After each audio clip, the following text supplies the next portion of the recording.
Welcome to Lata channel.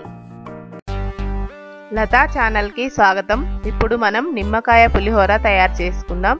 దీనికి కావలసిన పదార్థాలు: కరివేపాకు 2-3 రెమ్మలు, పల్లీలు 1-2 స్పూన్లు, ఎండుమిర్చి 7-8, శనగపప్పు 1 స్పూన్, పసుపు 1 స్పూన్,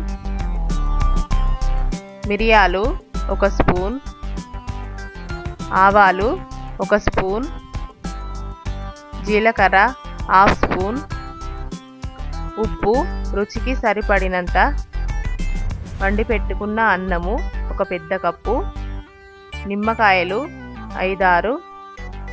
ఇప్పుడు నిమ్మకాయల్ని కట్ చేసి పెట్టుకోవాలి. కట్ చేసుకున్న నిమ్మకాయల్ని జ్యూసర్లో రసం తీసి పక్కకి పెట్టుకోవాలి. ఇప్పుడు స్టవ్ వెలిగించి గిన్నె పెట్టుకొని వేడెక్కిన తర్వాత 2 స్పూన్ల ఆయిల్ వేసుకోవాలి. ఆయిల్ వేడెక్కిన తర్వాత 1 స్పూన్ ఆవాలు, 1/2 స్పూన్ జీలకర్ర వేసుకొని చిటపటలాడిన తర్వాత 1 స్పూన్ పల్లీలు వేసుకోవాలి. ఆ తర్వాత శనగపప్పు కూడా వేసుకొని వేయించుకోవాలి. ఇప్పుడు 1/2 స్పూన్ మిరియాలు, 7-8 ఎండుమిర్చి వేసుకొని వేయించుకోవాలి. వేయించుకున్న తర్వాత కరివేపాకు కూడా వేసుకోవాలి.